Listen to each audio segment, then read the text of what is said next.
Welcome back to Old School Sports and our Out of the Park Baseball 23 playthrough of the Colorado Rockies.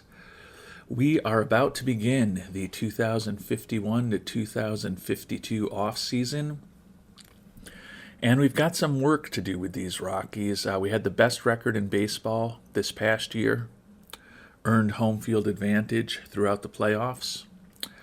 And then, unfortunately, we were unceremoniously bounced by our division rival, Los Angeles Dodgers, 3-0 in the NLDS.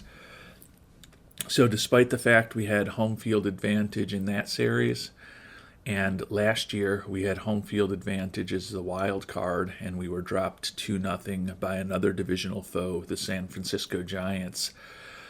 This Rockies team, despite 96 wins in the regular season last year, 97 wins in the regular season this year, is now 0-5 in the playoffs over those 2 years. And we've had the number one offense in baseball, thanks largely to Coors, and we've had a pretty mediocre pitching staff in terms of our runs allowed, thanks largely to Coors. But I think the goal is to keep trying to improve the pitching this coming season, this coming off season. And one big decision we have is Jesus Galindo, who was the loser in Game 3, the final game of the series. He's a 27-year-old, going to be making about $10.5 million this coming year. He's fragile. His profile, with the really good movement on his pitches and 3+ to very good pitches, seems like he should be pretty effective. But in 2 years in Colorado, he's put up a 4.86 ERA and then a 5.41 ERA this past year while being a full-time starter. He's not a ground ball focused pitcher. He's not a ground ball or pitcher type. And I think that does hurt him a little bit in Colorado. So it's a big question whether we want to bring him back as a 4th or 5th starter again next year at around $10 million, or see if we can get anything for him in the trade market. And speaking of the trade market, even though it's only the first day of the offseason, we've already made 2 pretty significant deals. One of them is very significant, and one of them is still relevant. We'll get into the less interesting one first. Picked up a little bit of cash, minor league reliever Ruben Villatoro, and second baseman Tony Caceres, who we plan on having become our new utility infielder with the pending departure of Juan Castillo. Looks like a very average-ish major league hitter, but he's versatile defensively, can play second, third, and short. Not optimal at third and short particularly, but for a backup guy behind likely Tarazis at second, Ortega at third, and Caceres at short, with the super utility man who's better defensively, Ruiz, also in the mix. Think that a infielder who's going to probably play 60 games a year for us, maybe get a couple hundred at-bats, who can be an average hitter and a generally competent defensive player, has some use. So we brought him on board, and we've made a arbitration offer to him in the neighborhood of around $6 million a year, which is getting expensive. We've got a lot of infielders with that kind of arbitration number now between Tarazis and Caceres and Ruiz. And given that Caceres isn't likely to be a starter for us, might be paying a little much for him, but we wanted to feel like we were going to have competent defense and competent offense, even if one of our key infielders gets banged up. And I think Caceres largely gives us that. So we had to trade away right-hander Danny Rodas, player that we like, headed into arbitration and expected to make about $2.5 million. He's been fine in Colorado, but he's another guy who's not a ground ball tendency pitcher. He's not ground baller as far as his pitcher type. And he's pretty much just a generic right-handed reliever at this point, although we did use him to start 5 games this year. He also ended up even spending some time in Albuquerque, but this was his last arbitration year, so we weren't going to have that option next year. So we're going to move on from him, which will save us a little money. Dave Osuna, another minor league pitcher. He is a ground ball pitcher and a ground baller pitcher type, but the movement and the control are so low that I don't think he was ever going to be a big factor for us. Put up a 13.50 ERA in 2050 when we did have him up briefly. And then minor league center fielder Evaristo Moroni. A decent prospect, quite honestly. Love the outfield range, love the speed, like the gap power. But other than that, he's got a pretty average batting profile, not the best personality in the world, and hit 276 in rookie ball this year, so he's still a long way off from the majors. So we made that trade, but the more significant one is one that's stripping our farm system of at least one key asset. You may remember from the 2050 draft, Willis Lopez dropped to us in the second round. We felt that he was a top 15 type of talent, but because he was looking for a lot of money, we were able to pick him up in the second round. And he did hit 286 with 9 homers in rookie ball this past year for us. Part of the season is an 18-year-old, part of it is a 19-year-old. Great personality, good speed, and he certainly looks like he can have an above-average bat. Our concern with him has always been, where are we going to play him? Because even for a second baseman, which is his natural position, that turn, double play, and arm rating are pretty weak. And honestly, his range and error are lower than I'd want in a second baseman. He's only 5'11", so he's not an optimal first baseman. And he's really not a good outfielder. So essentially, he's a DH. And I just don't know if he's got quite enough bat to be a DH. So it was painful to move on from him because I think he's a really good prospect, but one that I'm not sure where he ends up playing for us. And then we also had to give up a minor league pitcher, Juan Corona. Good personality, but a fly ball pitcher with mediocre movement. More likely is going to end up as a decent right-handed reliever, but nothing special in our view. Was 4-4 with a 3.32 ERA in rookie ball this year, probably ready for A-ball next year. But we were able to get some cash in return, and more importantly, we were able to get the 27-year-old lefty Jose Vasquez, who I think could be a excellent pitcher for us. Ground baller pitcher type, extreme ground ball pitcher, 75 movement on his pitches. He's got a 5-pitch arsenal. Really, the only criticism of him is below average control. But he has, over the course of his career, been a pretty good pitcher with a 1.49 ERA plus and an 86 FIP minus for the Padres. He's a 2-time All-Star already at the age of 27. Now Vasquez is heading into his arbitration years, so he's looking to expect to get over $8 million this coming year, so he's starting to get expensive. But my thought is that Vasquez is definitely better than Jesus Galindo right now, is a left-handed starter. So bringing him on board gives us a big-time pitcher that we've got control of for the next 3 years. Granted, the amount of money we're going to probably be paying him is going to increase pretty significantly over those 3 arbitration years. But also gives us some youth in the bullpen with a ground ball focus that we didn't have with Galindo, and maybe allows us to move on from Galindo, give us a better pitcher who's making less money this year. It certainly wasn't costless, but I think the fact that we've got control of Vasquez for 3 years made the trade worthwhile. And now Vasquez joins Alvarado, Toledo, and Vargas as our big 4 in the pitching staff, with the expectation that we will now be moving on from Galindo this offseason. And it looks like, according to our manager at least, Vasquez is potentially slotting in as our number 2 starter behind Alvarado, ahead of Toledo and Vargas. And as I mentioned, we will likely be moving on from Galindo and probably won't want Victor Fields as our fifth starter because we'd prefer not to have a lefty in that role. That being said, when we look at the upcoming free agents among the starting pitchers, a great lefty, Rogelio Loera, heads the list. And if we're really trying to get over the hump and win with this team,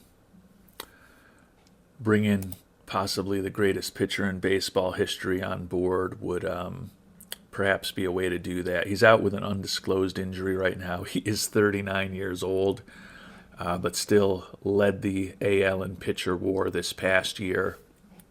Still struck out over 300 batters.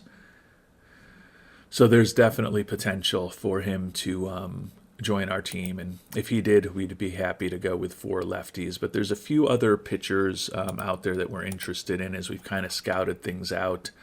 Alvaro Partida, Manny Orozco, Shiping Zhu, and Victor Rojas, the guys with the most movement on their pitches, who are largely healthy or better, are the guys who we think might make sense to bring on as a starter. Clearly, Loera is the highest priced of all of them. But we're going to potentially have money to chase him. Right now, it's looking like we're going to have about $34 million when we get to the new financial year next year when free agency starts. And we've still got to make decisions on 2 players who here on the first day of the offseason we have team options on, Jamel Cohen and Uncle Nakahara. And if we move on, particularly from Jamel Cohen, who's due to make $18 million next year, we certainly have the options to bring on any player we want in free agency, assuming that they are willing to come to Colorado. And then there's also the potential for us to open up another $10 million or so if we move on from Jesus Galindo.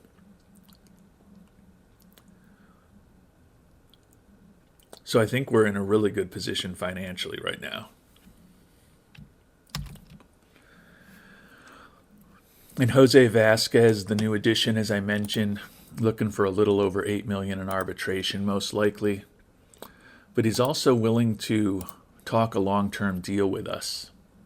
So there's part of me that thinks we're going to have a lot of money this coming year,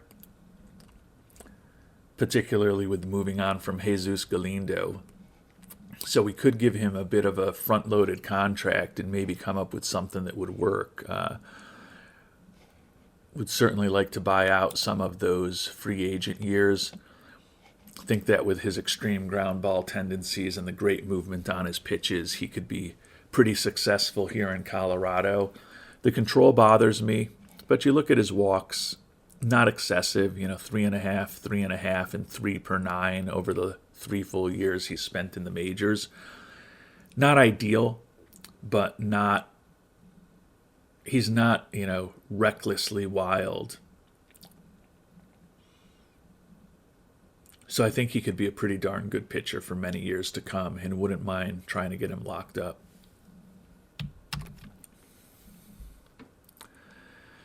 And Vasquez, looking for 8 years at an average of about $16 million a year, would buy out his 3 arbitration years and then 5 free agency years. And he actually had team options for the last 2 years in his proposal. So we're certainly going to keep those in. What we've done is cut the money down a little, giving him more this coming year at $10 million. But the average is $13.9 million, so about $2 million a year less. Don't think he'll go for it, but I think it's at least a respectable base to start discussions with. Okay, he's willing to come down a little bit in the money if we shorten the deal, so I think we should be able to work something out here with him. I think we want him for more than 5 years, but if we don't get him for 8, I think that's okay. All right, so his counter proposal to us was 5 years at a little over $15 million a year. We're coming back with 6 years, the final 2 years at team options at $14.8 million. So we're less than $200,000 a year off in the money now, although we are asking for another year. I think this could be doable, and he's willing to think about it. So I'd love to get him locked up under our control for the next 6 years, the 3 arbitration years at $12 million a year. So we're overpaying this year, probably about where we would be for his age 29 season, and then getting a little bit of a bargain after that. We'll see if we can get Golder Vasquez locked up.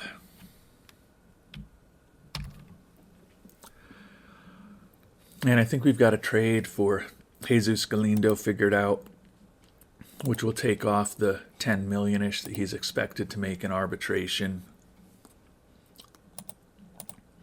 And it's going to bring on about the same in salary. We also have to put in Willie Mestis, who's a very mediocre starting pitching prospect, which is fine. And we're going to go back to the future. And Ricky Rios, who had been our closer on a couple of occasions in Pittsburgh in our previous playthrough. He's a 34-year-old closer. He's durable. He's an extreme ground baller with great movement on his pitches. Coming off a year with San Diego where he led the league in games and saves. Over the course of his career, he's been a well above average pitcher. You can see he led the league in saves for us in Pittsburgh a couple times in his first stint with the team, and then came back and saved 46 in his second stint with the team in our last season as general manager of the Pirates.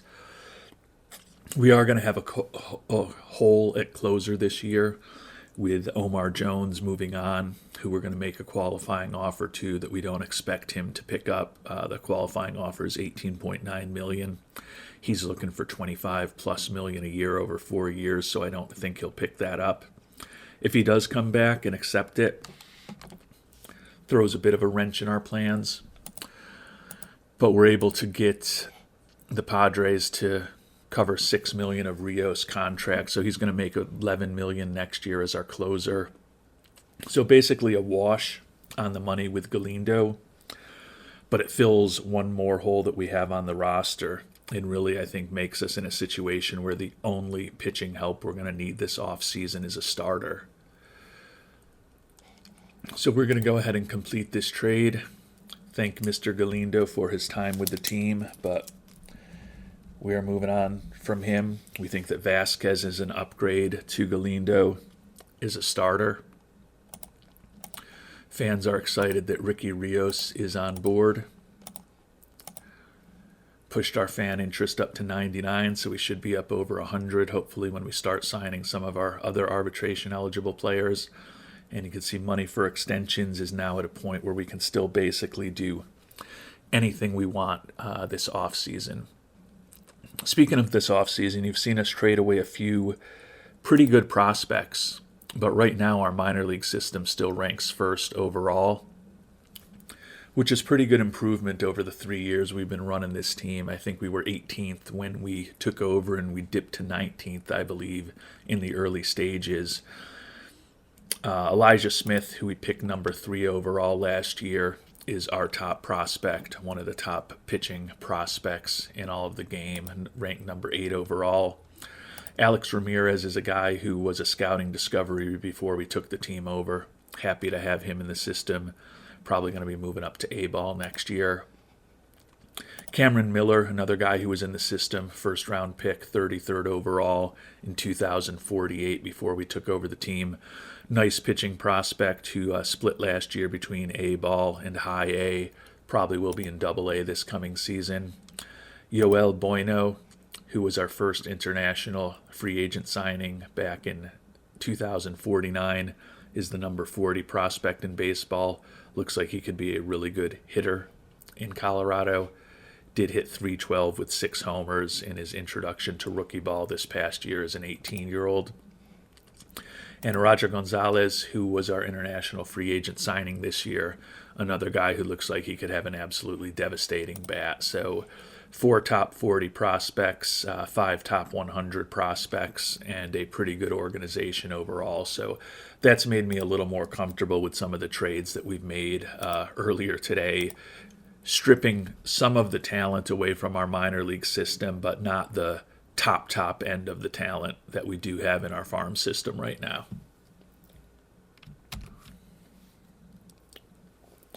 So with Vasquez on board and hopefully going to be signed to a long-term contract that we just offered him, and with Rios now on board as our closer, gives us a little more comfort that if we move on from Vinny Gutierrez and Tyrone Colbert, our rotation will be fine. Also going to likely be moving on from second baseman Juan Castillo and catcher Victor Gonzalez. And as I mentioned, we are going to make the qualifying offer to Omar Jones, who was our closer last year.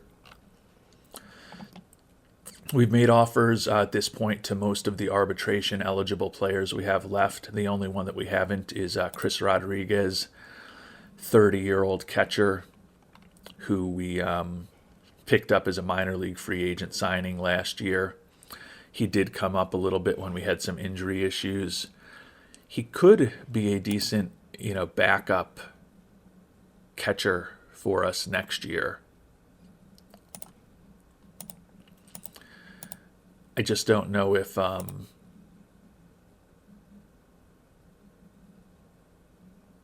that's the way we want to go, since he's so angry at us, but we could basically guarantee him a backup catcher spot if we decide that we're going to go with Alvarez as catcher, which I think we will.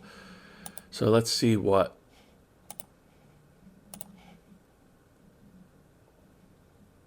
oh, he's just a pure well, then why is he listed as arbitration? Oh, it's because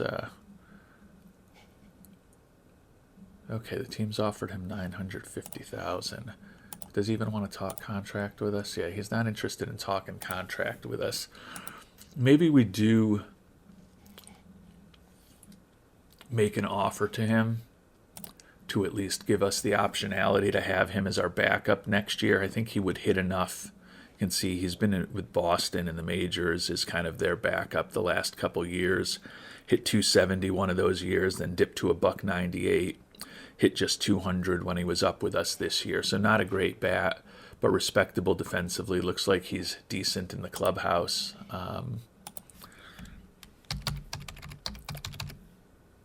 We'll offer him $1 million. Since he doesn't want to talk with us, at least get an offer out there. Because we're not going to be bringing Victor Gonzalez back. He's average defensively at this point, even though he's got a great bat. And I just feel that we should give Alex Alvarez, who we brought on to be Gonzalez backup last year, an opportunity as the starter. He's great defensively. He's Iron Man as far as his injury proneness. And he did it 281 with 9 homers and 160 at-bats in Colorado. So I think that although his bat isn't incredible, he can be reasonably productive batting in Colorado. And with that glove, I think that would help this pitching staff that we're investing so much money in right now.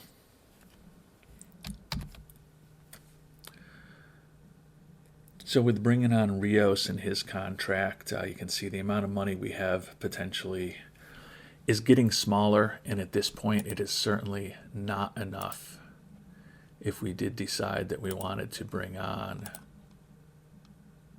Mr. Rogelio Loera. Would not be enough to get him, but it would be able to get any of the other pitchers that are out there. And I'm finding myself a little bit drawn to Alvaro Partida. He's a 37-year-old. He's durable. He's got extreme ground ball tendencies. He's a ground baller, good movement on his pitches, 3-pitch guy. Feel like with Alvarado, Toledo, Vargas, and Vasquez, we've got 4 really good pitchers. He would fit well into that mix, but kind of wondering if we really need an ace like Loera or not. You know, you look at him over the course of his career, he's been a little bit above average over his career with the Red Sox. So he's certainly not the same type of pitcher that Loera is. We'll know more. We've got scouting reports coming on all of these players. And obviously would love to sim ahead a day and see what Loera looks like after this undisclosed injury is gone. So I might as well go ahead and do that. And we've still got to obviously make our decisions on Jamel Cohen and Uncle Nakahara. And unfortunately, Elijah Moore, with the offer we made to him in arbitration, that was not good enough. It's number 21.2 million. We'll offer him 20.5 million.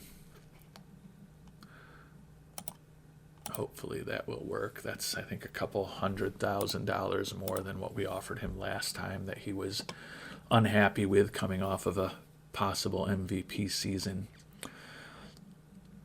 So we've got arbitration offers out to everybody, and we have made an offer to Chris Rodriguez, even though he doesn't really want to talk to us. We're going to make the offer to Omar Jones, the qualifying offer. We've made a bunch of minor league free agent offers, a little less interesting.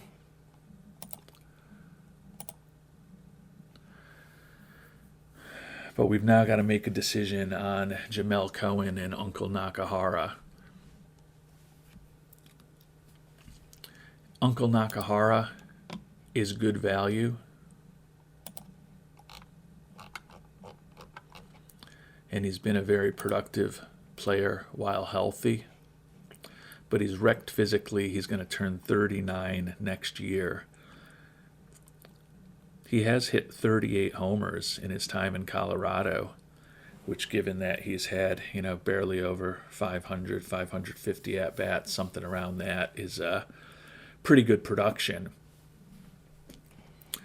But if we keep Nakahara, and the value is not bad with this team option at $1.5 million.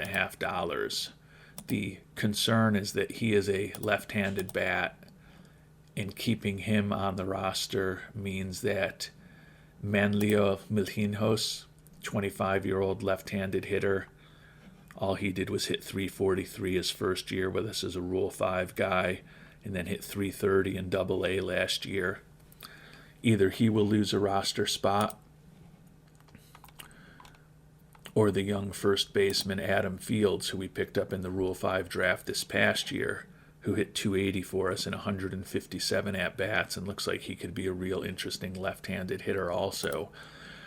One of those guys loses a major league spot if we keep Uncle Nakahara around. And so from that perspective, even though I think he's decent value, I think it's probably just time to move on. And I did look in the trade market. There was a little bit of value there, but the issue was we had to take on, we could get good players for them, but they were good players, not great players, and we'd have to be spending $7, $8, $10 million a year on the portion of the contract that the other team was unwilling to retain. So there just wasn't a lot of value there. So I think Uncle Nakahara has been a important player for us. Our last 2 years in Pittsburgh and our first 3 years in Colorado. And he's been productive when he's healthy. The issue is just he's had a hard time staying healthy. And I have a hard time imagining that's going to get even better as he gets closer to 39 years old. So I'd rather open up those roster spots for the likes of Milhinhos and Fields. So we are going to, and as I said, there's just nothing really there in trade for us. So we are going to go ahead and let Mr. Nakahara become a free agent. And that opens up a little more money for us, $1.5 million, which is good. And now we've got the real big decision on Jamel Cohen. And Jamel Cohen, wisely from his perspective, is exercising his 10-5 trade rights when we try to shop him or include him in any deal. So it's basically a decision where we have to let him go or we have to exercise the option. So he's basically doing the similar maneuver to what Derek Carr has done recently in the NFL. And I can't blame Jamel Cohen for exercising his rights and saying, hey, if you're not going to pick up my option, I'm not going to let you trade me. Just let me go and become a free agent. He's popular with the fans, so that's going to be a hit when he signs with somebody else for us. But he's going to be 33 years old soon. He's fragile physically. He's been a very productive player over the course of his career in Colorado, and he's been there over a decade. 415 home runs, 274 average, 136 OPS plus, 129 WRC plus, just as productive these past few years as he's ever been over the course of his career.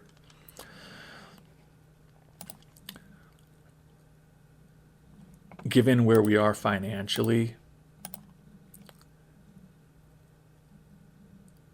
the only reason to let him go is to set ourselves up to take a flyer in the free agent market on the great Rogelio Loera, who now is recovered from that injury.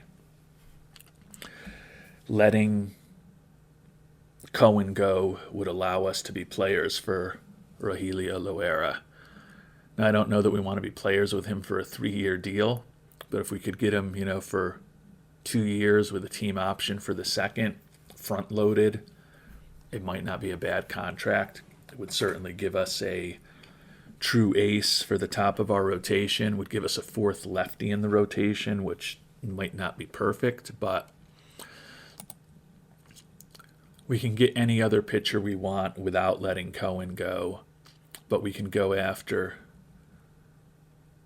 one of the great pitchers in baseball history if we do let Cohen go. So that factors into the decision-making a bit at this point.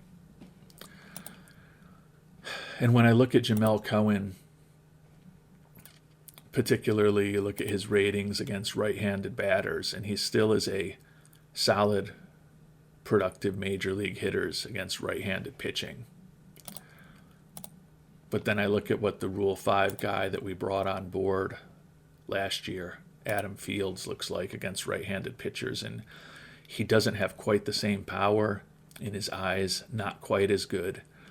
But everything else, Adam Fields is probably better, at least in terms of his ratings, than Cohen is. He hit 280, which was similar to Cohen.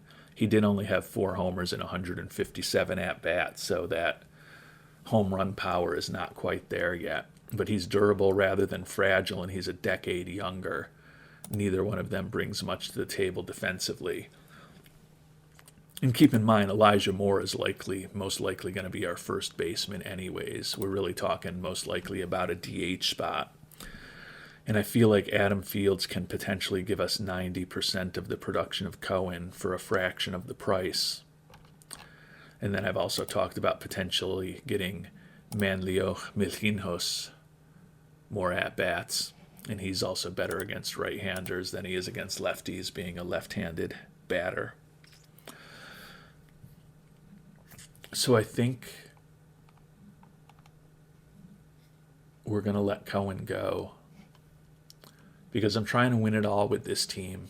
And I think that as productive as he was this year, 283, 33 homers, 84 ribbies, I feel like I said we can get a good chunk of that production from Fields. And if Fields continues to improve, which is certainly possible,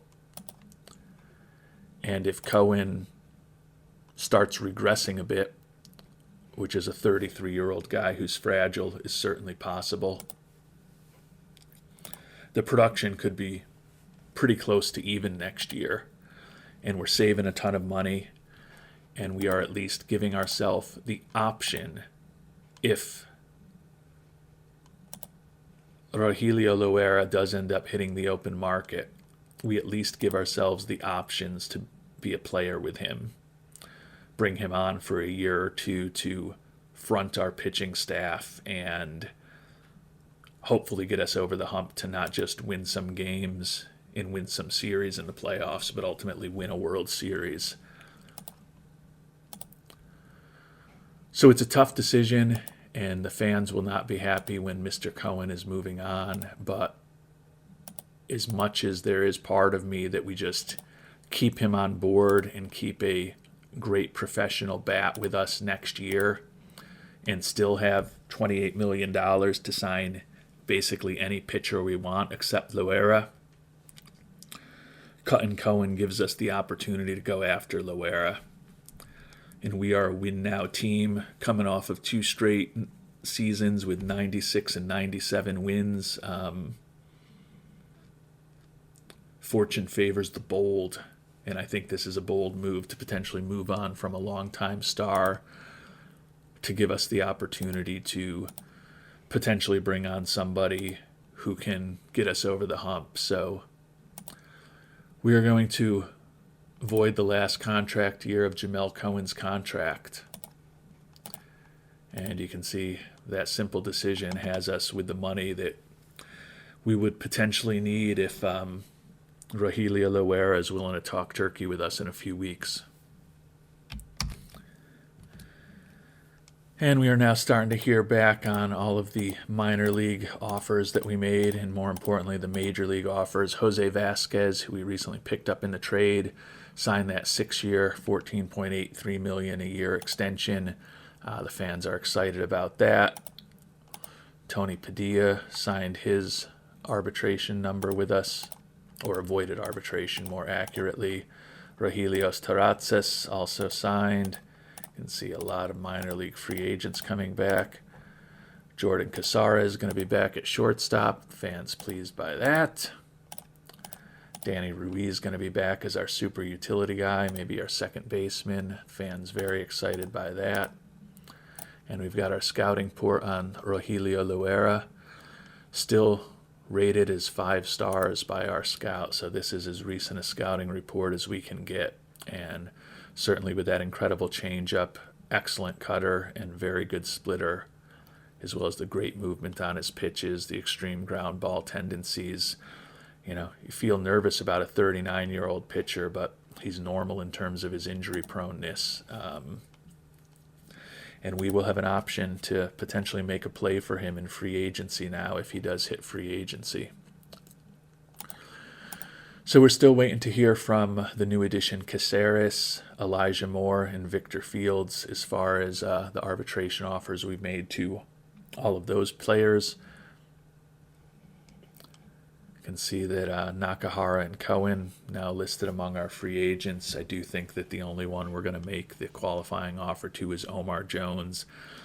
I think Cohen, that's obviously more than we were going to be paying him that we opted out of. Similarly, Juan Castillo, the qualifying offer is more than what we opted out of. And as much as I would like to have Victor Gonzalez back at catcher, I'm pretty sure he would hit the bid on that offer also if we made it.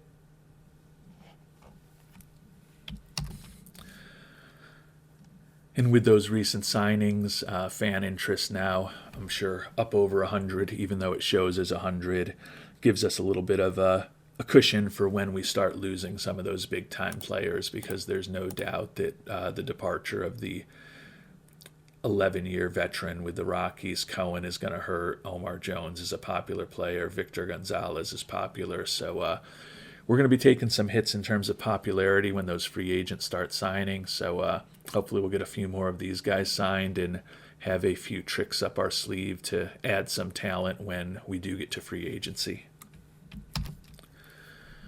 And now we have gotten Victor Fields, Elijah Moore, who the fans are ecstatic about, and Tony Caceres all signed. Filled one hole in our minor league system with manager Jan Mina joining us. So I think that puts us in a position where all of our minor league coaching staffs and our major league coaching staff are filled, which is good. Obviously, fan interest still shows as 100. I think we're going to keep the ticket prices at $32 rather than cut them for next year. Certainly that will be significantly over the average price we had last year, up by almost 8%. But we were generating some good attendance down the stretch. My fear, as I said, is that fan interest we could probably lose 15 points off of that when we start losing some of the big free agents that we're going to lose. But I think our team's going to be really competitive next year. So I think the fans will come out to the ballpark.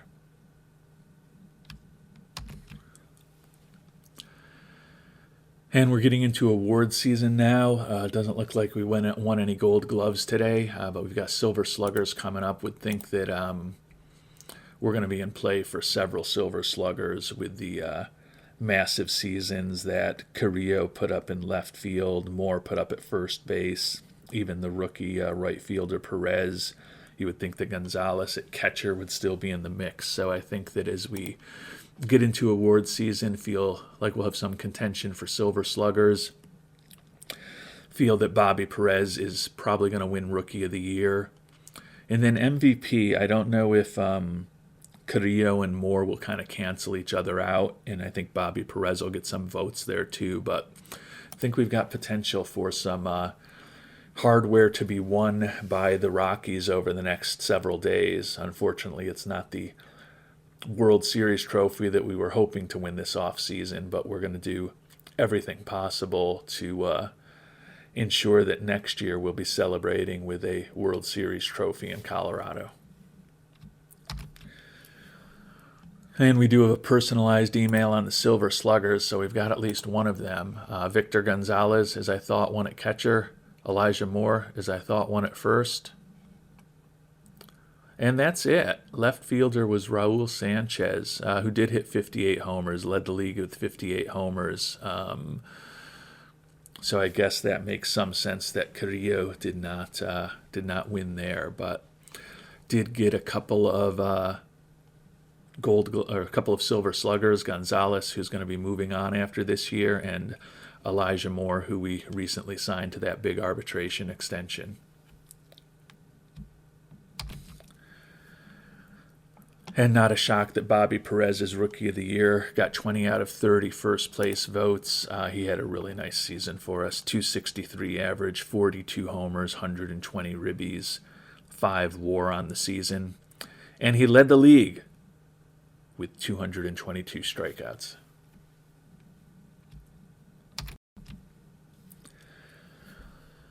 And taking a look at the 4 big awards, didn't win any of those. AL top pitcher Ryan Wooten, 16-10 with a 2.81 ERA and 310 strikeouts. Our potential target Rogelio Loera did get 5 first-place votes and finished 3rd in the voting. NL Cy Young Award winner Danny Negron of the Mets, 12-13 record, but the voters respected his 3.15 ERA and 243 strikeouts over 240 innings pitched.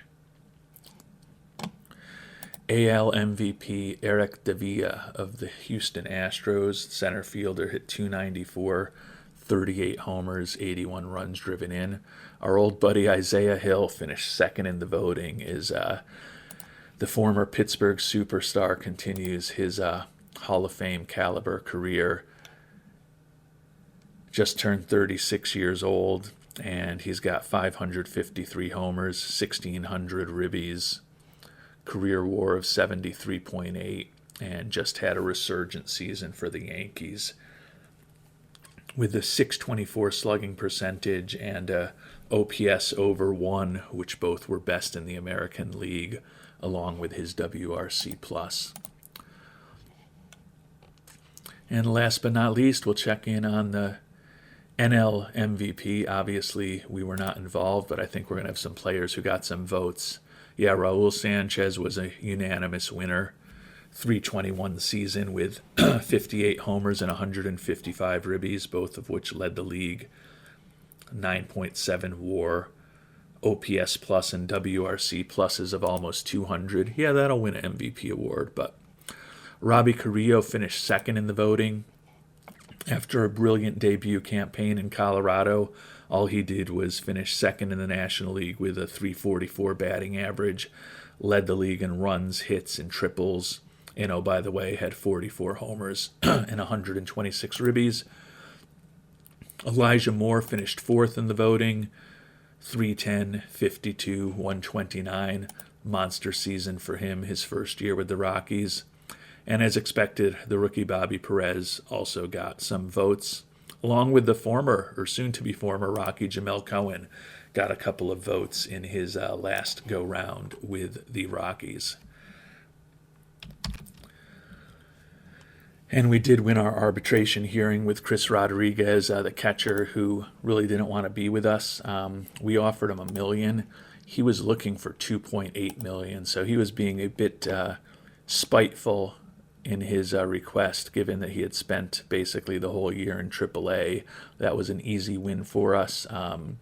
We've now got him signed for $1 million next year, so he definitely at least pencils in right now as our backup catcher behind Alvarez.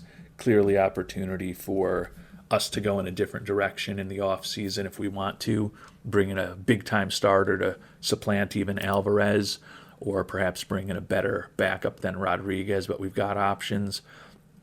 Not surprising, Omar Jones has declined our qualifying offer, so he's going to be a free agent. And we're just a day away from free agency filing, so now the big question is, will Rogelio Loera be on the market, and will we have a chance at potentially bringing him on board? And before we take a quick look at the Major League free agents, before we finish up the episode, we looked at the international free agents, and there's one who's interesting, Angel Gamez, 22-year-old second baseman out of Cuba.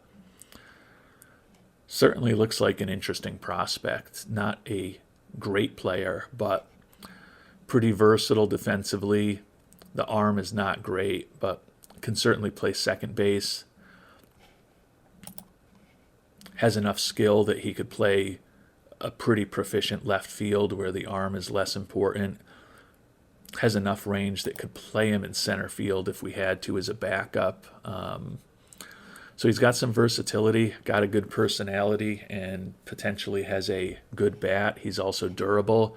It may take more than a minor league deal to bring him on board eventually, but we're going to at least offer him a minor league deal right now to get the discussion going. Think he would be a nice addition to our system. And two familiar names, Jamel Cohen and Rogelio Loera, are both going to be free agents, along with a long list of other players, catchers, Danny Bonilla, Adam Medrano, in addition to R. Gonzalez hitting the market. So we have money to spend, about $44 million. Our budget is 10th in baseball. Our payroll is 14th, so we certainly have room to expand that right now. And the big decision is going to be, should we bring on Rogelio Loera, and is he going to be willing to sign with us? Take a look broadly at the batters who are available. We talked previous episode about the potential that the great center fielder Rich Gilbo would be out there. Our outfield is so good that $45 million for him I don't think is the right way to spend our money.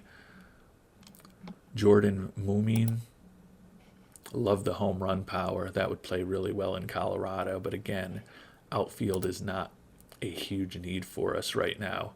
Uncle Nakahara out there looking for some money. Juan Castillo looking for a lot less than we were going to be paying him, and Jamel Cohen actually looking for a raise from the $18 million that we could have had him for. So good luck to some of those former players on our team in terms of getting the money that they're looking for. But the big question is whether we want to approach Rogelio Loera and whether he would be willing to potentially sign with us. We tried 2 years ago when we were coming off that 74-win season, and he had no interest when he was a free agent from the Yankees and signed the 2-year deal with Texas. Now that we're a much more competitive team, I think we should be in the mix, but there is a question of maybe he just didn't want to pitch in Colorado. So he is willing to talk. He's also looking for a 5-year deal, averaging $36 million a year, which for a 39-year-old seems very excessive to me. So, and he wants a player option for the 4th season. So he's obviously earned the right to play hardball, and he can, with what he has done over the course of his incredible career, he can dictate the terms. I don't see us giving him a 5-year deal. I think I would think about something short. I'd honestly even consider offering him, say, 40 million of the 44 million we have for just a 1-year deal. I don't know whether that would be attractive to him or not, to just go one and done. Maybe we structure it with a option year for the second season or something, so it's at least a multi-year contract. But I think he could be the missing link to a championship team. He's obviously won tons of individual accolades over the course of his career, and I think there are a couple World Series championships hidden behind this baseball, so we can't see all of the awards that he's won over the course of his career.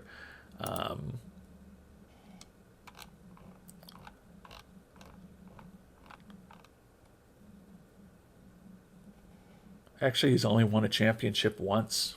A little surprised.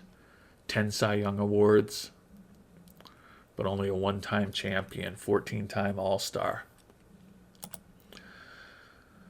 So that is going to be our big decision as free agency begins in our next episode. Should we go after Rogelio Loera? Should we spend that money somewhere else, spread it out around a bunch of players with good movement on their pitches? Alex Hihar is a guy who we've looked at in the past. It does look like, I forget his name, there was the high